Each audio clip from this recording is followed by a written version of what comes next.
Oh, why isn't Jessie here tonight? She had a thing. A thing. She had a thing. Yeah. Okay. All right. Hopefully she isn't watching. Welcome back to SwitchCast Live. We're happy to be with you again tonight, coming to you from a different studio. There's a long explanation behind this. This is a home studio, but it is not our home studio. And my guest tonight, as promised, will be Mrs. Mexican Stig. That is right. My wife, I'm not going to use any cliche terms. She's my wife, and I love her. And she will be on tonight. We're looking forward to talking about marriage and cars and how those things intertwine. She is putting her boy to bed, and she'll be on in a little bit. Don't think that she has abandoned me on our anniversary. So we're going to have some fun tonight, and we're going to go over some automotive news and some follow-up to questions from previous episodes and different things like that beforehand. And she'll join us in a little bit. If you would like to join us on the show, you can comment with your questions in the comment flow wherever you're watching us live. And you can also call in and chat with us, 216-294-4124. Again, that's 216-294-4124. The phone lines and the internet comment lines are open. To start off, one thing, I do have an announcement. We're wrapping up. So SwitchCast, we are on our, I think, 24th episode. And it's been a little bit of a learning experience for all of us. And we thank you for sticking with us. And we appreciate the growth so far. And we are going to change it up a little bit for season 2. That's right. You didn't know we had seasons. Neither did we. But this is season 1. It's been a little bit of an experiment. It's been a really fun one. And we have some exciting things coming in season 2. And that announcement will come, of course, at the end of the episode. I'm going to keep you on your toes, on pins and needles until the end here. So, anyway, I wanted to follow up on some questions. So last week we had John Dandro from Redenzo Radar on the show, and it was a very, very good episode. I know from the feedback we got, a lot of you appreciated it.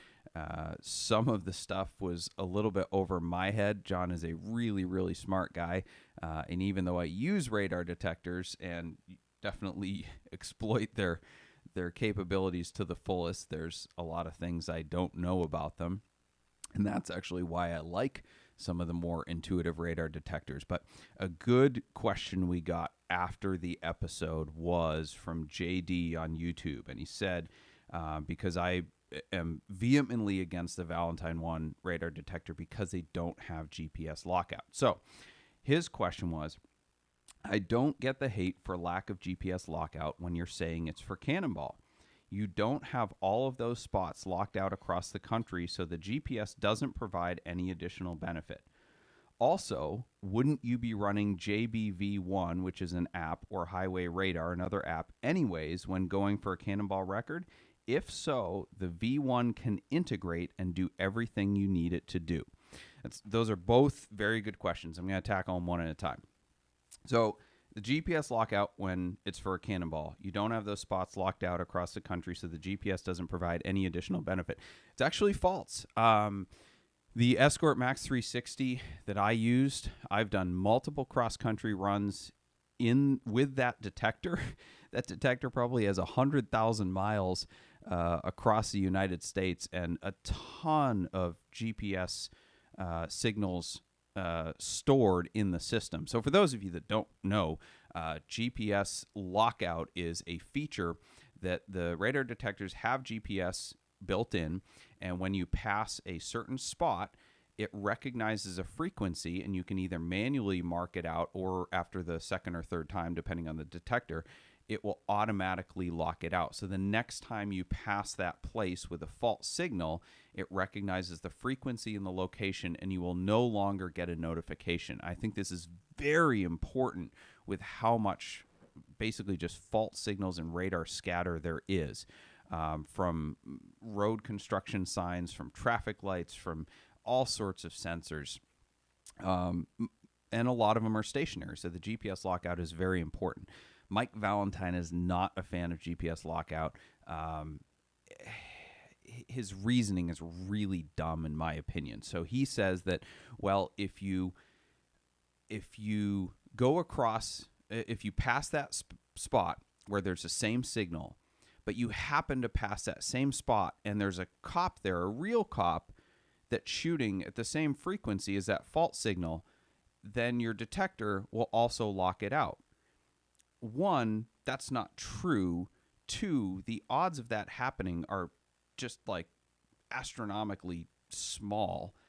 And three, your brain will anyway, right? So if you pass the same spot every other day and you're like, oh man, there's K-band and it's 24.120 gigahertz. Man, that's a false signal because I hear it every day. Your brain is not as good and not as fast a processor as what's in the detector. So your brain is also going to say, well, that's a false signal. So your brain isn't going to be any better at determining whether there's a real signal over that false signal. So for that reason, I disagree with Mike Valentine on his stance against the GPS lockout. I think it's just a lame excuse for not having it on his detector. So anyway, back to the original question. Yes, we do have spots locked out across most of the country with our detector. We prepare quite a bit for these cannonballs, and part of preparation is having the best equipment, and part of having the best equipment is being familiar with it and having it programmed just like our scanners for where we're going. So we eliminate as many false signals as possible because every single false signal slows us down. So that's number one response. The second part of his question was, wouldn't you be running JBV1 or highway radar anyways when going for a cannonball record? Let me back up. I'm sorry, I didn't finish answering his other question. Also, the cannonball is a very minute aspect of using a radar detector. The majority of us cannonballers and the majority of the buying public is using it on a daily basis on a commute. When you're experiencing regular fault signals on a daily basis, so you need that GPS lockout. So cannonball is not necessarily the best example of what is the best detector for the average person. So anyway, going back to his other question regarding the apps. So the most common defense I hear for why Valentine 1 is a better radar detector than others is because with JBV1, it's so much better and you can figure out what all those false signals are. To me, that's crap, right? That's like saying, well, whole life insurance is great because it combines investments and life insurance. But whole life insurance is really, really expensive life insurance and a really, really bad investment. So you're basically saying, well, V1 is a better radar detector because when you use it with the app, it's better than Escort. But that's not a fair comparison. Escort is a better standalone radar detector, so is Uniden, so is Redenzo, than V1 because you don't have to have an app. I'd rather have the best standalone radar detector possible and the best app, but I don't want to have to use an app in order to get the most out of my radar detector. I just want to run my radar detector, and if I really am trying to speed, then I'll say, well, what's the best app? JBV1, Highway Radar, whatever. But I shouldn't have to say, well, you got to get this app, and that's why it's better than the radar detector. It's like friggin' whole life insurance. No. Put your money in mutual funds, buy term life insurance. Same thing with radar detectors. Buy the best radar detector with GPS and use the best app if you want to. Rant over. Second follow-up, the 2018 Mint Green GT3 that is still at McLaren Charlotte, and they're still trying to wholesale. The one that had the wide body conversion done and was sold cheap and repoed and had the crazy story behind it and is being represented without any of that backstory as a no paintwork car. So it was at $225,000, which is a very strong retail number. So they've actually lowered it down to $205,000. So they're getting sort of close to the wholesale number on it. I think they paid around 170, which again, what they paid is irrelevant, but it's a matter of what the car is worth with the backstory. So I think around like 150, 160. That thing's probably a good buy because, man, just go track it, go use it, and who cares about the terrible paint on it? So they're getting closer. I did offer 145 and it was automatically declined, but whatever. I tried. Following up on some, the market is pretty crazy right now. That really doesn't need to be said. But one example of that was a BMW Z8 that recently sold on Bring a Trailer. It was topaz blue with a crema interior, which to me is the perfect color. It's an elegant color. I'm not a fan of silver, black, white cars maybe, but the blasé non-colors don't do it for me. So, and I think they don't do it for a lot of people, which is why the cool colors are very rare, but now rare is cool. So the colors that were uncool are now cool and get more money. So these topaz blue Z8s are pulling all the money for Z8s. Now this one had 26,000 miles, which in BMW Z8 world is not low mileage. It's not collectible mileage. You never see them with 100,000 miles on them. Somebody's going to say, "Oh, I saw one." Okay, fine. Never is a hyperbole. But anyway, the 10,000 mile cars usually pull all the money. But this car sold the other day for $361,000. Huge money for a Z8.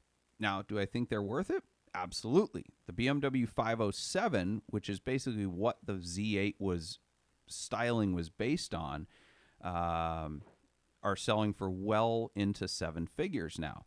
And they didn't make any interim cars. It was the 507 and the Z8. So you've got a vintage model and a modern car, and they're a perfect pair for a BMW collector. So certainly the Z8s deserve the love that they're getting. But it's hard as somebody who loves one and wants to buy one to see that quick run up, because this exact car sold on Bring a Trailer a couple years ago for $189,000. So it basically just about doubled in 2 years. Now we look at regular inflation that's going up at about, I think, 8% last year.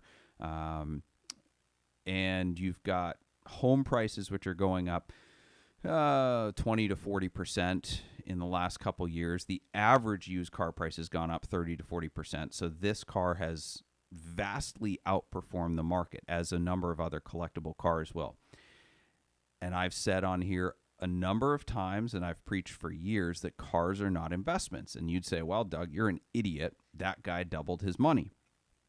Right. I still believe they are not investments unless you time the market.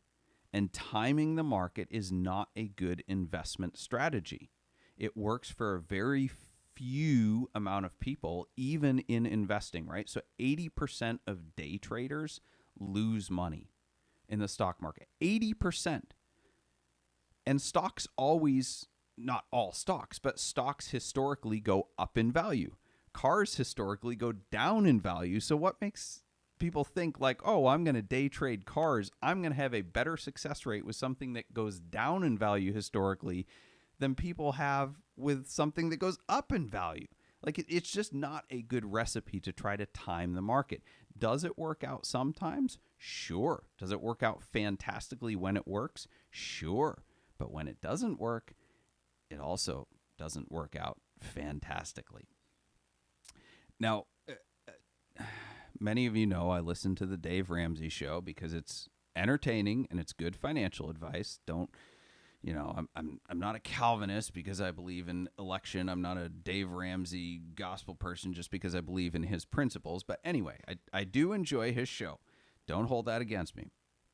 But he said something in response to somebody buying a house, and I think it's very applicable to cars. He said, if you're depending on the rising market to rescue you from a bad buy, then it wasn't a good buy, right? So you make your money. If you're going to call cars investments, you have to make your money when you buy the car. So what we're seeing a lot of is, I think the other saying that rings true is everybody's an expert in a rising market, right? So people, and this is what I guess I rail against the most in this market, is people thinking they're experts, not because they know how to buy a car, but because they're getting lucky with timing. And they just buy any car and pay any amount. And if they just wait long enough, they get out of their investment and they make money because it went up in value, because of the timing of the market, because of inflation. And that is not a model for a long-lasting investment proposition, nor is it a model for confirming that you know how to buy cars. So as somebody who's been able to make money in cars in up markets and in down markets, I get a little cynical when people think that they're experts because, they got lucky with their timing in the market. And, when everything's going up in value, it's not that hard to make money. Big whoop. Another example, I think an analogy we can take away from the market was a Porsche GT3 RS on Bring a Trailer. It's a 2007. It was a pumpkin orange. It had 6,000 miles. And it was a good analogy. So I don't want to get into the weeds of whether or not the car had paintwork, but the paint gauge readings were thicker than factory specs. They were about double that. And I raised that question. It was not really answered to my satisfaction. So in my mind, there was still a question out there of whether or not it had been painted. Now, again, you can get odd paint meter readings by having your meter not be calibrated, and that was probably the case in this case, but we don't know for sure. The seller just said, no, it hasn't had any paint work, but they also said that the paint meter readings were consistent with factory thicknesses, and they weren't. Anyway, but people bid anyway, and it got bid up to $284,000. The reserve wasn't met, but to me, that was a very, very strong number if the car was repainted. But people in this market have ceased to care about the things that they used to care about. Now, in a normal market, if a car had allegations of being repainted, everybody would flee. Everybody would say, well, we need to confirm it. They'd maybe hire me to go out and check it with my meter and inspect it. They'd hire an expert, whatever. There was a lot of due diligence being performed on collectible cars. But in this case, one of my customers actually called me about it. He was high bidder at the time. And he admitted, he's like, oh, yeah, it's probably been painted. The whole car's been painted. But it has such low mileage. I said, well, what's the point? It's low mileage. Low mileage means nothing if it's been wrecked. There's cars that were wrecked before they got to the dealership. There's cars that was wrecked on the test drive. Low mileage doesn't mean anything unless it's accompanied by the corresponding condition that you would expect for low mileage. So it makes me scratch my head that both in the housing market and in the car market, people are just completely ignoring the things that they should be thinking about when they buy a car. They're ignoring pre-purchase inspections. And, my wife and I are struggling with this because we're trying to buy a house right now. And, we're not opposed to paying too much for the house, but we want to perform our due diligence. We're not going to make a six-figure mistake, but we're getting pushed to the side by people who are just willing to throw money at a house without asking the right questions. And that's what's happening in the car market as well.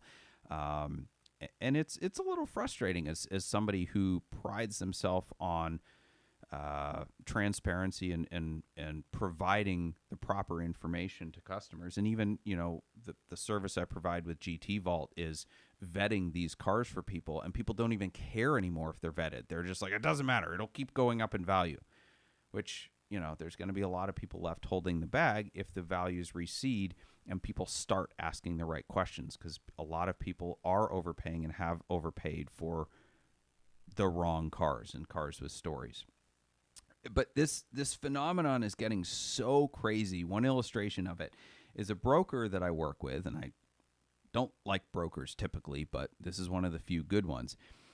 He's sending out basic details. One example was a Carrera GT, $1.5 million Porsche Carrera GT, and literally saying no VIN number without an offer. So you literally he's saying you have to make us a $1 million plus offer on this car without even knowing the VIN number. We won't even answer questions until you make an offer, which is freaking ridiculous. It's so stupid. and this is actually, it's funny to me because it's flying in the face of one of, if not the largest wholesalers in the country, who is doing thousands of cars every month. And their company name is literally Give Me the VIN LLC, because they recognize that a VIN number is one of the most basic details that you need in order to make a buying decision on a car. It's like saying to somebody, I've got a house for sale. It's $1 million and it's got cedar siding. Well, where is it? I won't tell you unless you make an offer. I mean, that's what they're basically saying. Like, now I know why he does that is because brokers beget brokers, and typically in the broker world, there's 18 brokers in between any real buyer or seller.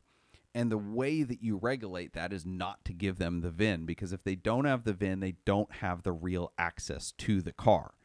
So I understand that a little bit, but at the same time, it's just stupid, because nobody's actually buying a Carrera GT or making an offer on one without at least having the VIN first. Let's see. I hope my wife is almost ready to go here because I'm running out of rants quickly. We are going to go to a commercial. Well, we're not really going to go anywhere. I'm just going to tell you a commercial. Let's see. So Celebrity Machines has sponsored our podcast for quite a while, but they are hosting, let's see, what we call the Backyard 400 coming up, and that is coming up next Saturday. So that'd be April 23rd. The Backyard 400 is Travis Bell's third mile paved walking path in his backyard, walking path with air quotes. And he is hosting a 2-class, 2-heat with finals body-on-frame go-kart race. It's a 6.5 horse Predator spec engine, essentially, and that is supposed to limit the field. Although one of the competitors, my lap record in one of the spec go-karts was 55 seconds. One of the competitors has already set a time of 32 seconds in his super cheaty go-kart. Anyway, Celebrity Machines is proud to sponsor my entry into this inaugural Backyard 400 coming up on April 23rd.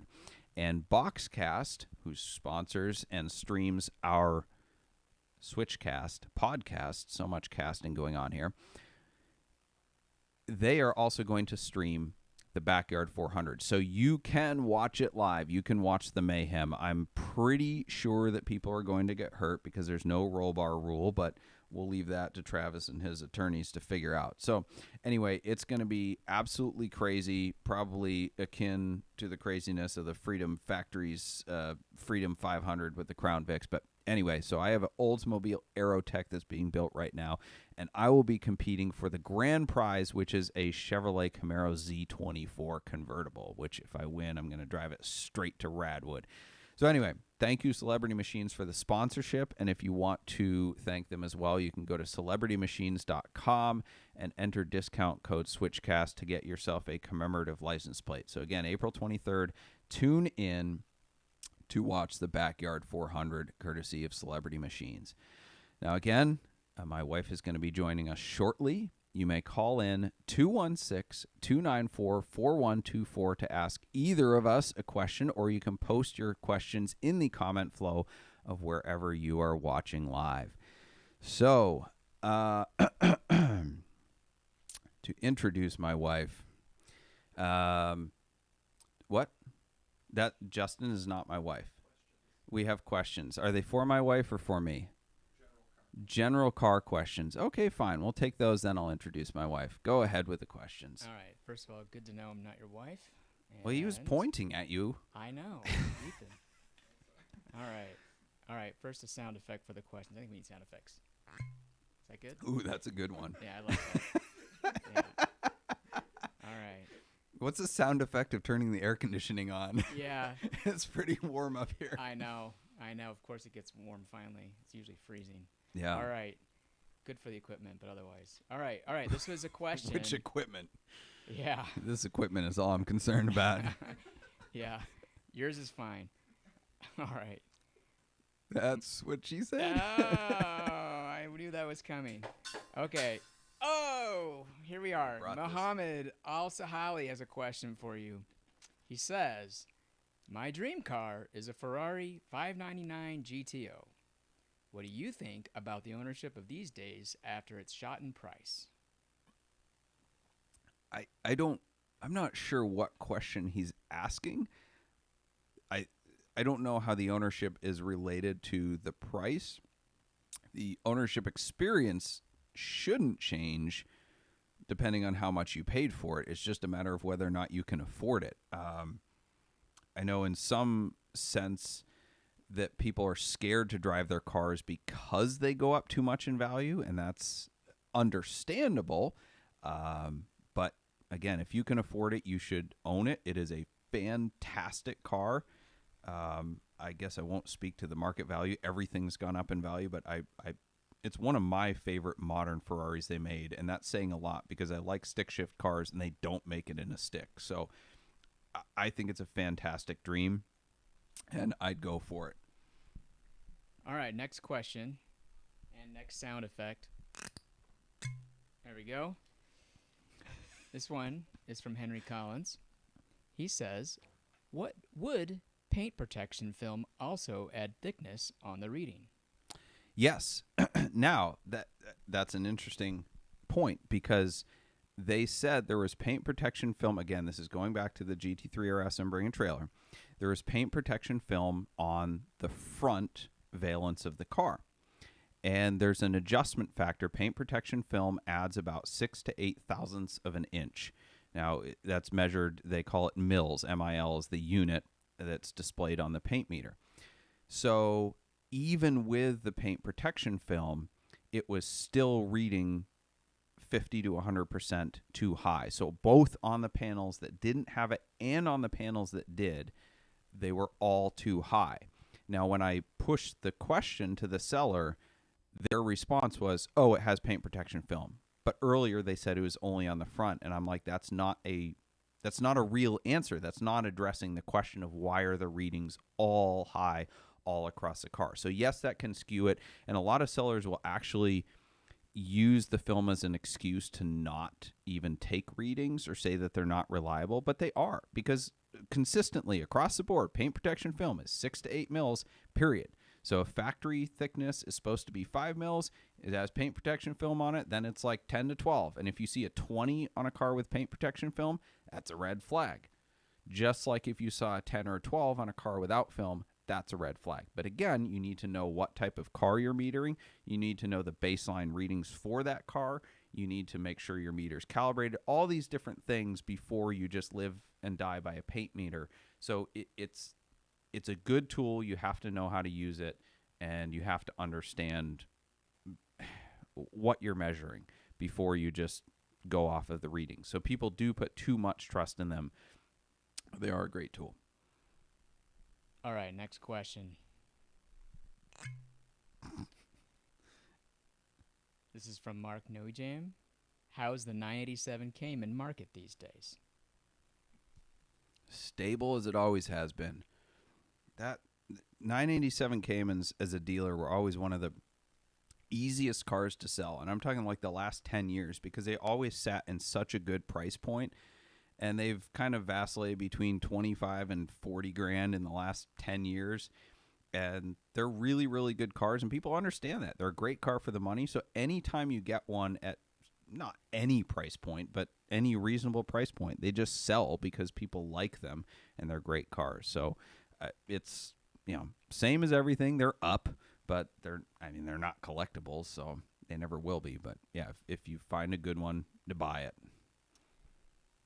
All right, easy question. This is from Cannonball, the Cannonball, not just Cannonball. The Cannonball. The Cannonball 79. Did he run the Cannonball in 79? Well, good question, but that's not what he's talking about. He's asking you, Doug, are you going to Alaska? No. Boom. There it is. For multiple reasons. 2 of which I'm not taking 2 weeks off to drive to Alaska because I've got a lot of other things to do that are more important, as fun as that might be. 2, my wife does not think that sending a multiple $1,000 car off a cliff, no matter how few thousand that multiple is a terrible optic and a waste of money that could be spent otherwise. I think she'd rather give a multiple $1,000 car to somebody who actually needed transportation. Is that accurate, my dear? Yes. All right, we want to do one more. We're not going to talk about the third reason because it's political. One more, yes. All right, one more. This is a little bit more complicated, at least for someone like me. This is from Elon Musk is suspicious 43. Is it worth buying a clean title, no accidents, 30,000 mile, 0.1 GT3 for 80,000 if it has a motor with bore scoring and slightly low compression? How many miles? 80,000. No, 30,000. 30,000 for $80,000. And it's a GT3? That's highly surprising that a GT3 would have bore scoring at that low mileage. Bore scoring has typically been limited to the regular 997 in the M96 and M97 engines. I guess 996 and 997, but yeah, the non-GT cars. So I guess I'd ask why it has bore scoring. But if it's really good otherwise, I mean, an engine rebuild is probably $20,000 to $30,000 on a GT3.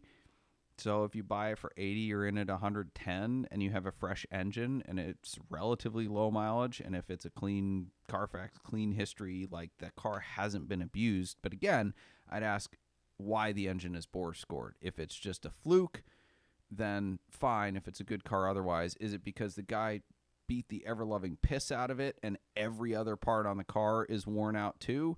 Then I would just say I'd go back to the adage, you can't pay too much for a good car and too little for a bad car. Or sorry, too much for the right car and too little for the wrong car. So yeah, do a little more homework, but it seems like a deal. Actually, I know somebody who would want to buy that, so drop me a line if you don't want to buy it. So all His that name to might say be Ed to Bolian. Elon Musk is suspicious. It sounds like the GT3 is suspicious. Fair? There we go. All right, I Yes, think you it's time should for be Erin. suspicious. Okay, There we all go. right. I forgot intro music. I totally should have had intro music. Anyway, so to introduce my wife, you can come up anytime. You have headphones here and mineral water. I like my women like I like my cars, firing on all cylinders. I like my women like I like my cars, insurable. I like my women like I like my cars, in any color but white, black, or silver. Wait, that doesn't work. We definitely need some sound effects now. We do. I like my women like I like my cars, able to shift gears at my direction. Do you want to just do like verbal sound effects? I'm just going to have to come up with something. I like my women like I like my cars, with a user's manual. I don't The even know where to face says begin it now. all. Yeah. I like my women like I like my cars, and this is why I like Erin, with a full tank of gas. So today is our anniversary. I'm not going to say which one because we'll immediately lose credibility. But anyway, today is our anniversary. I convinced her to do this with me for you guys. Anyway, so this is Mrs. Mexican Steak. I know a lot of you had questions for her, like why. But anyway, I was at the dentist today, and it was a new dentist, very funny guy. But he asked if we checked each other's teeth before we got married, because he said, we both have really good teeth. Like, we don't have a lot of fillings, not a financial liability. Because he said he knew a guy who had married a woman who needed a lot of work on her teeth, and it got really expensive. And he was, I don't know if he was regretting marrying her, but he was definitely complaining about that, because had he known, he maybe would have thought twice. But I said, no, I did not check her teeth, because I consider my wife a gift from God, and you don't look a gift horse in the mouth. Hey, babe, you need to get right into the mic here. So, anyway. I haven't said anything. Okay, well, when you Okay. do. Do I need to put these on? If you want to hear any callers, Do we have yes, callers? if you want to call in, not yet, we have Okay, the screener, then but I'm if you gonna would leave like to call in, the lines are open. 216-294-4124. Before we get into the questions, this podcast is brought to you by BoxCast. BoxCast is a live streaming company based in Cleveland, Ohio, and they serve broadcasters and viewers around the world. Their founders launched BoxCast back in 2013 with one purpose: to make people part of the experience.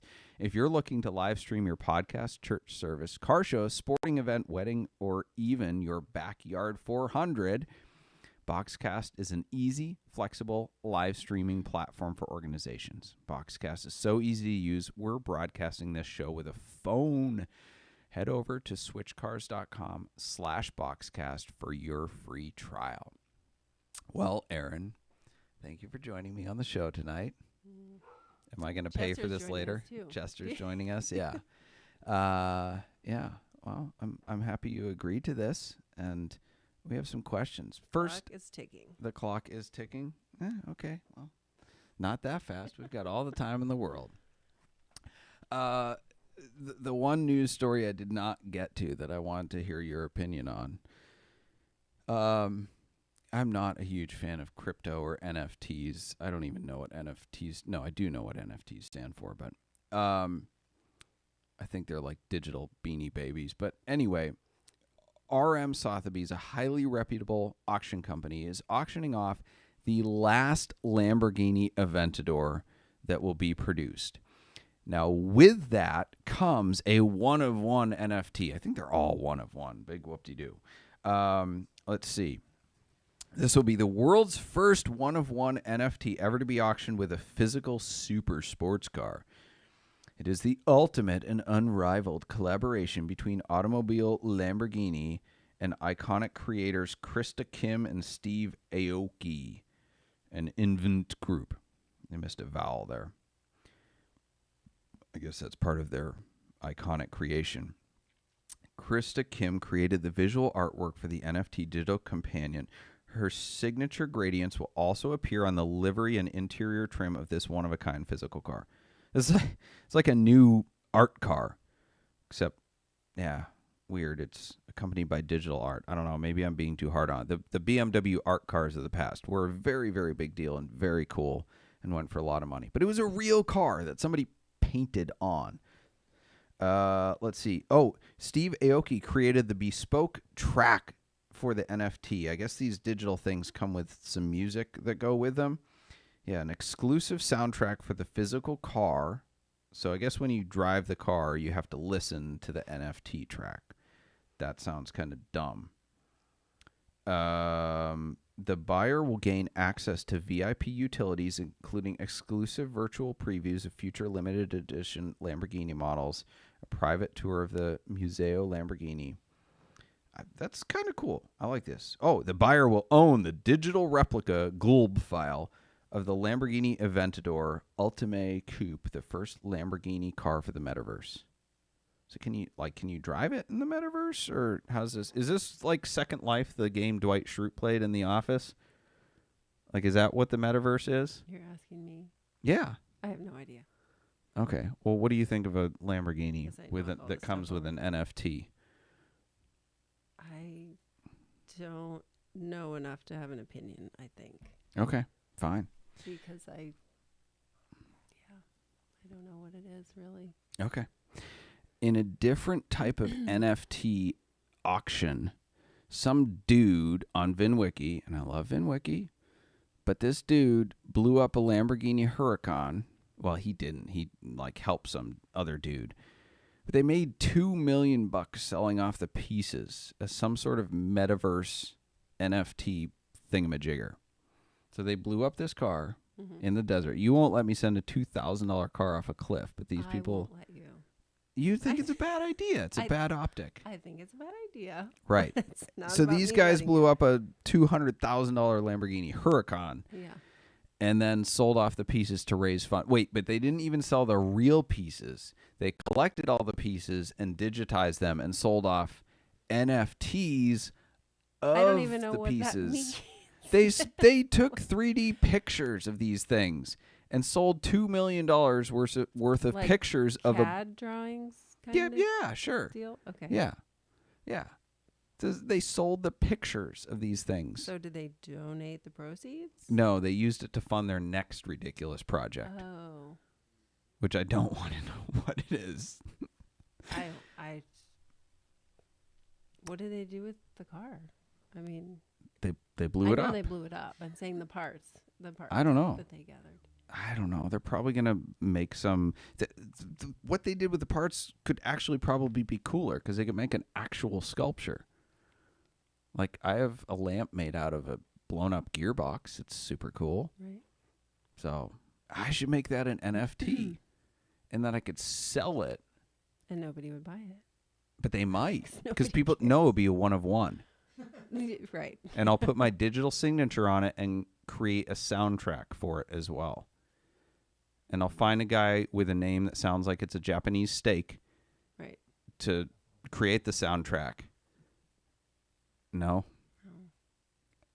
I should try this. Would anybody buy it? If I put my I'm not asking you. I'm asking you. I'm asking everybody watching. Would you buy my amazing gearbox? It's a 996 GT3 gearbox lamp. Would you buy a digital version of it? It would probably turn. I could make it so like you turn the lamp on digitally. Does that work? I don't know how that works. The audience wants to know how good is the soundtrack. It's Emily and Ivory. Oh, I was gonna say, is it you drumming solo? Yes. No, it's that guy. That video of the guy. Oh my gosh. I feel like only musicians have seen this, but there's this crazy guy with long hair that looks like he hasn't showered in 3 years. Typical musician, but he's performing at this open mic night or some place where you go and express your artistry. And he just has a snare drum and he's just like going like doing this all over and like flailing on the ground. And this is considered art. It like people clap after it.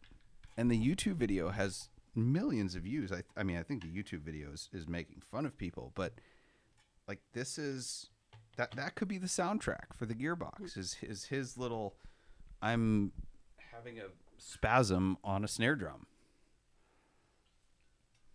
Okay. There. Yes. Erin is telling me what hole the stick goes into. What? It's right there. Okay, questions. This is going downhill fast. Yeah. People have questions for you, Erin. People have questions. They do have questions for me. Okay. You. Fire away, Justin. All right, here we go. Hold on. No more sound effects. All right. You've opened the bottle enough. Yeah. Well, maybe there's a prize if somebody knows what bottle that was that made that sound. All right, here we go. Yeah, so this is from Tyler DeJohn. It's a question for Erin. What's it like putting up with a short man with a tall personality? I'm going to answer that first. Okay. My chair is actually Proving the tall person. raised up above hers, so we appear to be the same height. Okay. You can answer the question now, my dear. There's lots of eye rolling. There's lots of eye rolling. There is. Not good on my toes, so this is hard. Well, it's good because if you're on your toes, you're taller than I am. Yeah. Next Yeah. question. Okay, let's go. I think that was a here we go. sarcastic question. Yeah, anyway. that wasn't Yeah. really a question. I mean, I it have was an that answer, was but it's that was a statement. formulated. processing. That one's just almost as Yeah, yeah, self-evident. There we go. All right. First of all, this is from Cameron Kelly, who is saying happy anniversary. Thank you. Thank you. There you go. Congratulations on that. Do you ever have the urge to just sell your better half's cars, trade it, switch it, or whatever? Yeah, switch it. Ha ha ha. Well, is this being asked of you or you. me? Well, Because first of all, I know who asked the does that question. to It's me. Cameron Kelly. She has a gorgeous dark red SL500 with dark brown interior. The R129 people are going to get after me for not knowing the actual color, but there's like 5 dark reds for that, and I really, really want to buy it.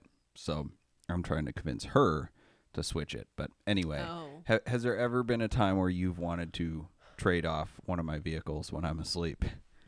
There's a big nod there. I did not like Seascape. Is that close? You wanted to better? sell Seascape, yes. Seascape, yeah. Thankfully. sorry. Ethan, please edit that out. We'll get it in post, Doug. Yeah. No Thank worries. you. Yeah. Thankfully, he did that on his own. But that one was pretty bad. I made her ride to Detroit and back for Radwood, and neither the heat nor the air conditioning was Yeah, working, and I think yeah. it was like 85 degrees. It was That really, didn't really help hot and sticky. her love for Seascape. No. Yeah. No. Neither did the shoe polish on the interior. the leather, the white Yeah. leather. All right. Yeah. What is the quick version of the story of how you guys met? I'm not good at quick version of anything. Neither is Doug. Oh, Basically. Erin should be happy about that. I knew this was a bad idea. Oh. Okay, when you're done. Done? You just interrupt me. You got to learn to Um, just speak. quick version of how we met.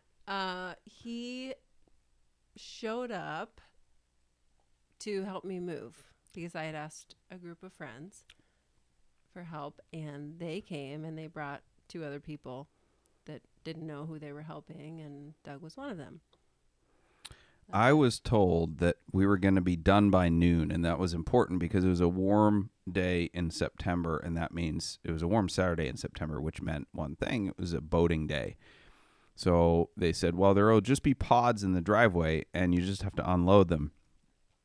And I used to have arms that fans on YouTube would talk about, and I was very good at moving, so I thought, this is easy. I'm going to kill this. We're going to be done by like 11, and I'll be on the water by 12:30. Well, the pods were not in the driveway. They were at U-Haul, and the people that were supposed to be picking up the pods had a vehicle that was inadequate to haul them, so I ended up having to get my tow vehicle and And then we save had the to day, and I exchange was numbers all yes. I definitely had to get her number. I don't know why, but I Well, because you were picking. I made they up were a in reason. My name at U-Haul. You were yeah, I picking don't them think I up. actually need to call you, but I Okay, made fine. sure that I had to call you for something. But we were unloading a refrigerator. And there was multiple types of adhesive holding the box on and holding the doors together. And the first time I had met her, I attempted a joke that did not go over well. So I figured I'd try again, and I crumpled up all the different types of tape together, and I handed it to her, and I said, hey, I made you a mixtape. And that was the first eye roll. So Who romantic. says you're not quick on your feet? Was that Oh, my man. response? I don't remember, Yeah. but I'm pretty sure that's what it would have been. No, I think I did get a laugh out of you. Oh, I think I did. okay. Yeah. Yeah, you did. Yes. Well, just But it's- then, so we'll give the quick version of where it went from there. So we didn't talk for like 2 months. And then she texted me or called me because she had some transmission problems with her car, that it wasn't shifting properly, and wanted some advice. There was nothing wrong with her transmission. She just wanted to call He me. thinks I made it up. There was I didn't nothing make it wrong up. with it, and the car's had like 50,000 miles on it since then with no issues. But it did get flushed, and then it was fine. I don't know. I knew my car, and it didn't feel the same. Mm-hmm. My trusty Okay. Corolla. The follow-up to that, or the second half of that question. Well, I was gonna say, okay, there's a lot of questions we can get to, but I was just gonna say about the eye roll part of the question. the completion of the question was to say that SwitchCast is the best podcast because of the dad jokes. Yes. So Yes. here we are. I think All that right. guy needs a free T-shirt. Yeah. I didn't All do right. the question of the week, but the question of the week is brought to you by Nuts for Sticks. If you go to nutsforsticks.com, actually, this whole podcast is brought to you by the Keep Your Woman Butt Switch Cars T-shirt, which pretty much inspired a VinWiki YouTube video about like basically the top 10 ways to not lose your wife over your car hobby, which this is an extension of. This discussion is just an extension of that. But that shirt is the theme, and we have just restocked them. We were sold out of almost all sizes. They are now back in stock. So if you would like to buy a Keep Your Woman But Switch Cars shirt to help pay for our anniversary podcast date, my dear, you can go there and enter discount code SwitchCast for 10% off. Nutsforsticks.com, discount code SwitchCast to get your Keep Your Woman But Switch Cars shirt. And Nicholas Vick will get a free one for his admiration of my dad jokes. He There wins the you question go. of the week. All right. Here's one from Gonzo Prius. Who wears the car better, Doug in a GT3 Porsche or Erin? It's Porsche, Justin. Oh. This is the problem when I have an See, this is attorney what happens, you reading don't my have a car questions. guy. Yeah. and you know what the thing is? I knew that. Yeah. But it stuck in my head. Yeah. So, Okay. congratulations, audience. Who wears the car better? That I don't know. That car? I wear I've the. never Oh, driven ready? that car. I wear the car better when you're with me. That's the right answer. Ooh, 'Kay. Good one. Yeah. Okay, here we go. This one's from Love to Watu. If a woman can't change her own tire, should you break up with her immediately? Yes. Oh. Or do you have to isolate yourself from the possible father-in-law?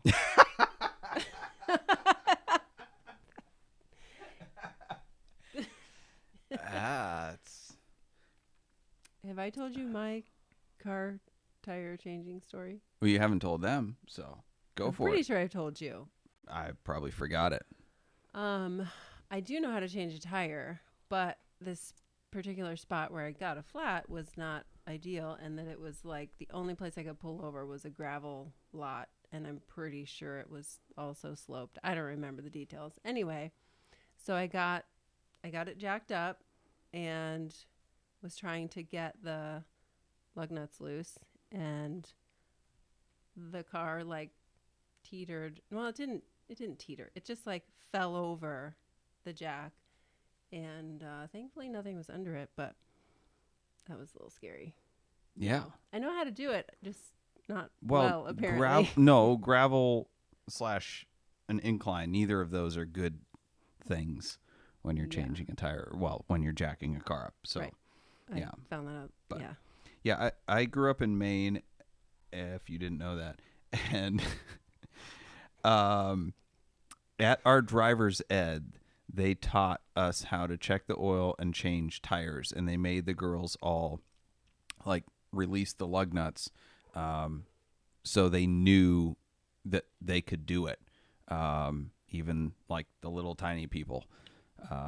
So he was teaching us techniques to do that, because he's like, you guys all need to do that. And I'm like, dude, that would never happen in driver's ed nowadays. So yeah, absolutely. I think that is a skill on the resume for marryable. No, it is a skill that can be taught. Wait a minute. Knowing it before you like when you first meet, already know I mean, how? she comes from good stock. Okay, all right. The better thing is, I'm not going to pass on a girl because she can't change the tire. But you should definitely not marry a dude that doesn't know how to change a tire. All right. Justin, do you I know? know, Justin, I do you had know to how think to about change that a for tire? second. I don't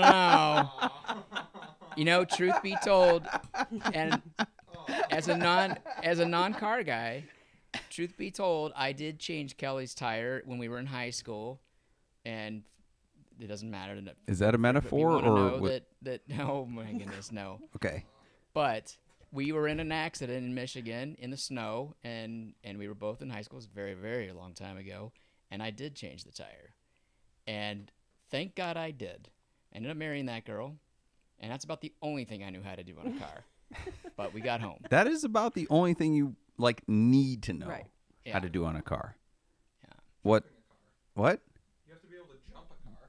Jump a Jump the car? car? Still No, terrified the to do person that. with the jumper cables needs to know. Yeah. Just watch Michael Scott's video on how to do it. Oh gosh. All Yeah, right. put the Okay. Should bumper we go to another cable question? or no? anywhere. Wow. Yeah, Okay. yeah. All right. This is for Erin. Has your taste for cars tastefully grown at all since being married to a car guy? It has, apparently. My memory's terrible. to hear your answer for this. Has it tastefully grown? I mean, It's very subjective. I Has feel your like appreciation I still like grown? the same things. You know the difference between a GT3 and a GT3 RS. Because it's written in the door sill. It's a pretty good answer. I don't. Looking at it, I don't. Do you care more about cars? Aside from the fact that like I like them and you care about them because of that, do you have any more appreciation for them? I mean, probably. Okay. I- Do you Yeah. like how they sound sometimes? Yeah. I mean, I'd never driven like a sporty anything. Remotely Okay, sporty. I'm going to And the answer M3 this was for her. fun. Yes, there you go. I was just going to go there. So she Yeah. had an E36 M3 convertible, which we sold because it was a problem car and the top didn't work right. And And my blah, blah, torso's blah. too long. right, her head hit the windshield. So we got her E350 Cabriolet, which is a far better car by all metrics. But you are constantly telling me that you miss the M3 because that was more fun. And that is something that a car guy can appreciate because an E350 Cabriolet is an old woman's car for South Florida. Yeah. It's a better car than the M3 and it works better for your needs. But Right. the fact that you missed the M3 because it was more fun says that you have a proper appreciation for cars. Okay. Then yes. Okay, here we go. Another question. This is a two-parter, and it's for Erin as well. So number one, Erin, what was your first car? And then number two, what is your dream car that you would get, but not what Doug would get for you? Very good question. Not a station wagon. My first car, I don't know the year. Okay, so when did I turn 16? The year doesn't matter, my dear. I know. It was old for when I had it even. But anyway, it was a Geo Metro, and it was like the little Ooh. hatchback kind of thing. And it was like Homeschooler special. given to us by a family friend who got a newer car and, figured, hey, this 16-year-old, she's going to wreck it anyway, so what does it matter? It lasted maybe a few months until the transmission totally gave out. Yeah. Is that that was how the you met first your one. first boyfriend? Um, Called him when the transmission was acting up? And no. No. Nice try. I don't know if I have a dream car because I really don't dream about cars, right? I mean, does that make sense? Anyway. Sure. Because you're so in love with the car that Doug bought for you? Yes, that's why. I bought her an E350 wagon in addition to the E350 Cabriolet. Ethan, why are you giving me that look? Anyway, I had to convince her so hard on wagons, and I never really did until I just said, like, okay, well, this is the car I'm getting for you because this is the best option because we have a dog and you carry stuff everywhere. And yes, she doesn't even put the dog in the back hatch area. She puts him in no, the back because he seat whines anyway. too much. He's too far away. Anyway, so she didn't want a minivan, but she didn't want a wagon either. So I just sold her Corolla and bought her a station wagon, and she has gotten over it. I got over it. Yeah, it is practical. Yes. Okay, so I wouldn't say dream car, but I think what I like best, even though I've never ridden in one, correct me if I'm wrong, is an R8. I think that's what I would choose. An Audi R8. Yes. Oh, that's right. Yes, yes. No, I had the Audi R8 Spider for a while. Okay. You did ride So in I that did one. ride it. Mhm. Oh, see, I don't even remember. Yep, that's a good choice. Yeah. All right, this is a dangerous question to ask Doug, but maybe Erin could answer it. What do you two souls do to become a better one flesh? As the dog is Cannot. barking way. Let me just keep going with the question. Yes, Here. l- What read the whole question. sacrifices do you make towards one another, and what compromises do you do to become a better couple? I drink white wine. That's a sacrifice. Just not right now. We should have started. Erin's the one making we the should have done, sacrifice right like, now. Drinking game style. Like every time Erin rolls her eyes, they have to take a I'm drink. out. Well, I'll happy to do that. I don't have to drive home after this podcast. Anyway, Yes. What do we do? What compromises? Well, I sold my boat. I sold Seascape. We looked at a house the other day that I'm only had a pretty 2-car sure garage. That's not what he meant. I'm just listing the compromises I've made. Well, one thing is that, so when we got married, I had a 2-year-old from my previous marriage. And when we started dating, he was very, very little. And Doug was bachelor and could go wherever he wanted, whenever he wanted. And, having his own business gave him even more flexibility. Well, I had As a I'm Porsche learning less. and a boat. so true bachelor lifestyle, could do whatever. And he'd committed, it wasn't just fun things. It was, the high school youth group, which you really enjoyed, and other things. Be clear about it. I was not going to high school youth group. I'm not a Yes, he weirdo. was a I leader was for a the leader high / school mentor there for boys, the. yeah, Yes. and enjoyed it very much. I wasn't that weird old single guy that still showed up at high school youth group. There was that guy when I was in high school. There was that guy that aged out, but he kept coming back. And I remember he had a Chevy Beretta Z24 or something like that, and a little creepy. Yeah, Earl. that's fitting. Yeah. Anyway, so you did all these things, and then entering this relationship with someone who's really tied down, and knowing that I need predictability and stability and time. He had to get rid of a lot of those things, and slowly, when the relationship got more serious, started making changes, and not everything. I had to just accept that he was going to be busier than I liked, especially in the beginning while that transition was happening. But anyway, I think that's a really good example, is that you completely changed your life because that was better for the relationship. Yeah. Well, it's better. It's a better life. The guy who asked that question, Michael Armienti, said he's going on 36 years with his cutie, and we work together. I don't recommend it, LOL. Erin and I work together now, too. Part-time, though. Part-time. Yeah. He said, proof that there is a God. Plus, she's behind my 997.2 GT3 purchase. I got a winner. I married up. I got lucky. Well, so did I. But anyway, so, yes, we're celebrating our 3rd anniversary, so we're really not qualified to give marital advice by the length of time, but we're just having fun here tonight. But my response to that would be,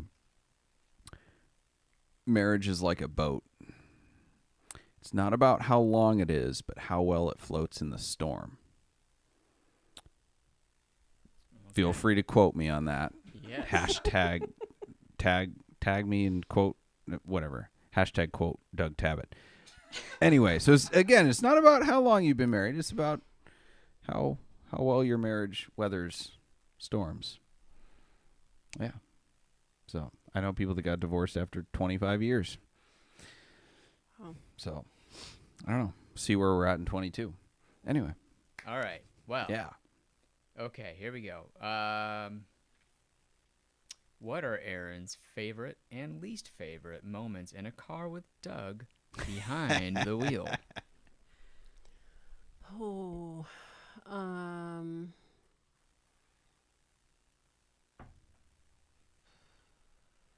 only the bad ones are coming to mind. What are the bad ones? The bad ones. I mean, sweaty seascape. That was pretty bad. Ooh. But none of them were bad driving, right? No, but the other one is, it's not a moment. It was like a whole, like hours worth of driving through, I can never remember, Blue Ridge Parkway? Yes. Oh, Is that what it yes. is? In the Blue 997 Turbo. Yeah, Yes. Blue Ridge Parkway. Terrifying because he's going way faster than he should. And there's all kinds of people biking and walking on the road. And there's like not all kinds. There was like two. no shoulder. Okay, fine. In 100 there miles, were two. there was like two. Okay, fine. But you cannot see coming around these corners. There's mountain, and you're coming around the corner, and there could be someone on their bike right there. And Right. it was nerve-wracking, to say the least. Right. But the biker never thinks about the fact that he's riding on a road that is No, I get it. They used shouldn't be primarily there. I by get sports it. car drivers. Like, oh, man, I'm riding around this blind corner, and there could be like 18 sports cars coming. But if they don't come to that corner, there could be 10 more at the next corner. And I could die every single... I don't understand why people bike down in the Smoky Mountains. It's the dumbest decision on the planet. Anyway, next question. All right. Well, since she mentioned the seascape, what does she miss more, seascape or the Corvette boat, and why? Yeah, definitely the Corvette boat, but... You're not sad that either is gone? Well, no, I mean, I enjoy going on the boat, but I'm just not comfortable driving it yet, so it makes it challenging to put it in and then take it out. And just the whole... Yeah. I'm the one tasked with prepping before we go and, dealing with the kid who misses nap because we were gone and that kind of stuff. So Right. That's not the case now because no more naps and later bedtime. But anyway. And because I don't have a boat. Well. It's about you had compromise, it all people. summer last year, right? No, I sold it before last summer.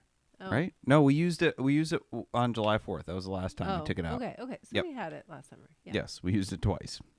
Yeah. So, All right. What was something... I think this is a question for Doug. Although, well, let's see. What was something you really wanted to make happen but let go because of the misses? Now, that's spelled M-I-S-S-E-S.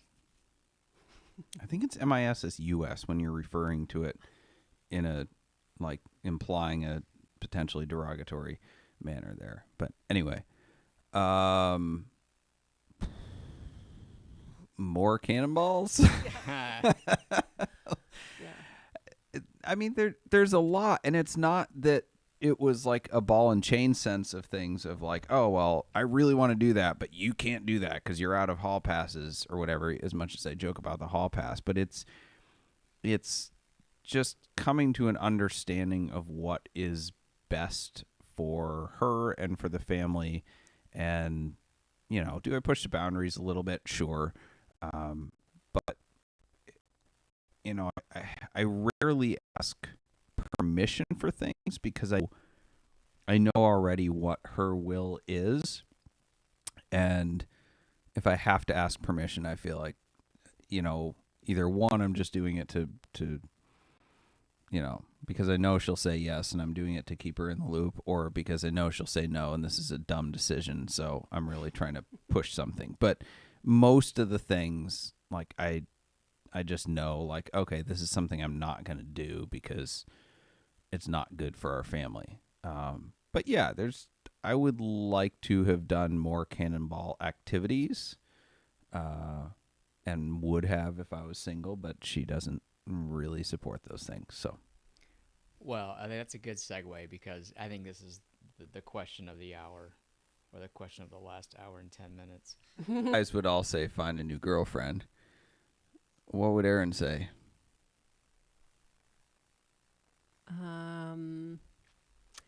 I would say she has valid concerns.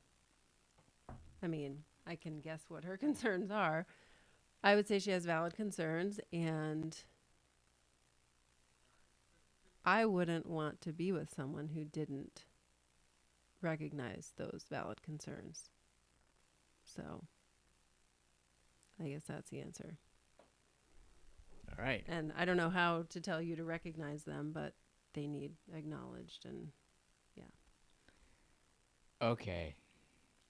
Here's the next one. I'm not even going to try to name the name of the person asking it, but it says, the question says, having met him, I already know the answer, but is Doug really as bad as the VinWiki YouTube comments make him out to be? I don't read the VinWiki comments. You heard the but mean I've heard tweets ones, though. Yeah, I heard You some helped of me those. find them. Which But didn't I take don't long. remember any of them, really. Most of them were like what 5-year-olds would say to each other.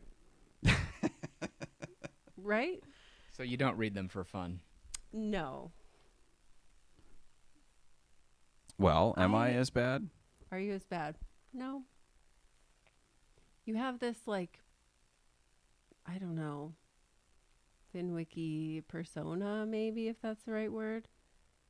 You No, just that is the real me. The way that you tell your stories makes you seem different. Oh, that was not the word I was expecting. Pretentious? Yeah. Yeah. Yes. Yeah. Arrogant? Yeah. She fully admits that, yes. I mean, I don't know how to help that. I don't know. I mean, you're confident and don't really care what people think, and that's how it comes off. So Great. that's what it is. I make no apologies for that. Well, Erin, my dear, thank you. Happy You're welcome. anniversary.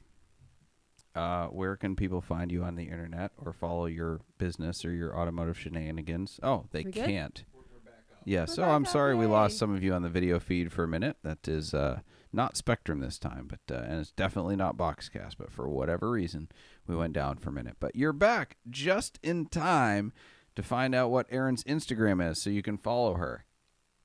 Condor into it. Right, but she won't accept your follow I requests almost anyway. forgot because I didn't ever use it. Yes, so the props and flops are brought to you by SwitchCars. SwitchCars is the enthusiast dealership where we buy, sell, consign, service, and store only cars that we like ourselves. Okay, that's partly a lie. I will store any car as long as they pay me.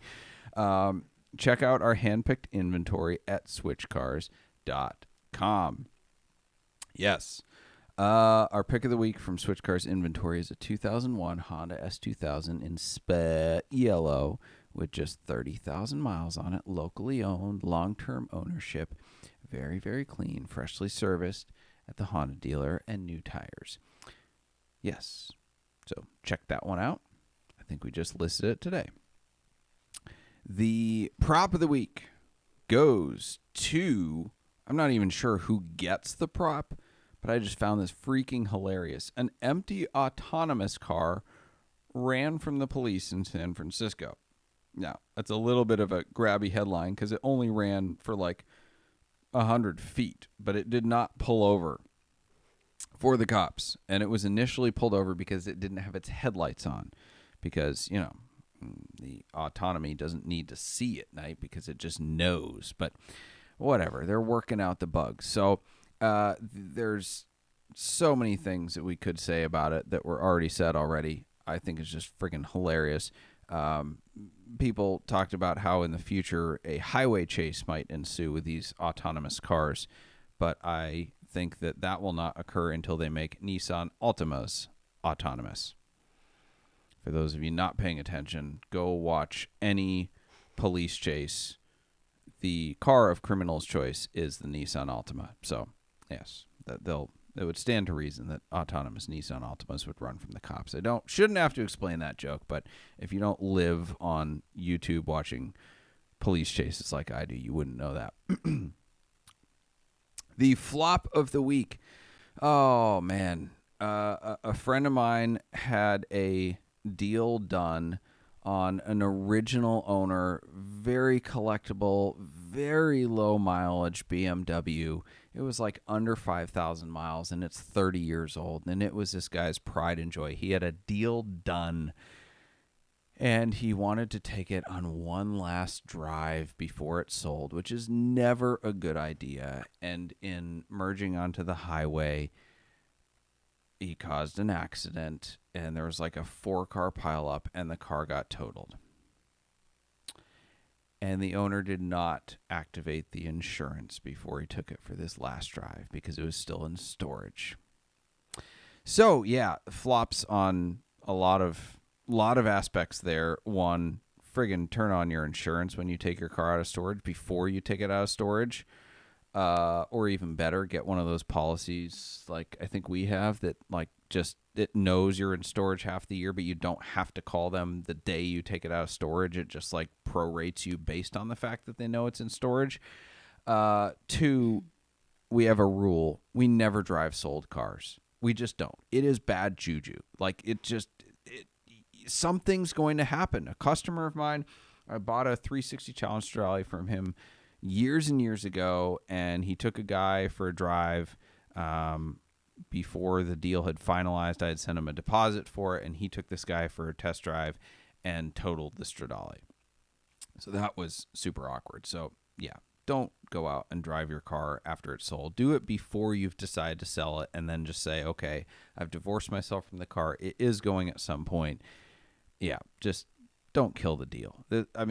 The money he got for this thing was insane, and there's no way he's going to get... Well, he's not going to get anything from insurance because he didn't have insurance on. But even if he did, he wouldn't have got anywhere near that much. So thank you for joining us tonight. Thank you, Erin, for joining me on here. I know that was a big ask, but you did very well. And we will see you next week. Oh, my big announcement. I'm sorry. I did tell you the big announcement for... the end. So SwitchCast Season 2 is coming up. My producer, Ethan Huffnagel, and I are going on the road. So we've been in studio this whole time bringing you a live experience, but we also recognize that Cleveland is a difficult destination for some of the guests that would like to be on our show. So we're going to go to them. So not all of the shows will be live, but we're going to bring some really, really great guests and maybe some great tours of car collections coming up over the next season. We'll have a few more episodes here live before we go to Season 2. But if there's somebody that you would like to see on the show, please drop us a line and let us know. Or if there's some place you'd like us to go, let us know. We've got about 5 exciting destinations in mind. So SwitchCast on the road will be Season 2. Thank you to my co-host, my darling Erin, our sponsors Boxcast, Nuts for Sticks, Switch Cars, Celebrity Machines, and Stephen Holm Woodworking, who did not make these flimsy tables, but made us our awesome podcast desk that you see on our usual show. Thank you to our producer and call screener, Ethan Huffnagel. Our bumper music provided by Emily and Ivory. You can stream their full album on Spotify or SoundCloud. This episode will be available Friday in audio format wherever you listen to podcasts. Thank you for listening, and we'll see you next Wednesday at 8 p.m., and we'll look forward to answering your questions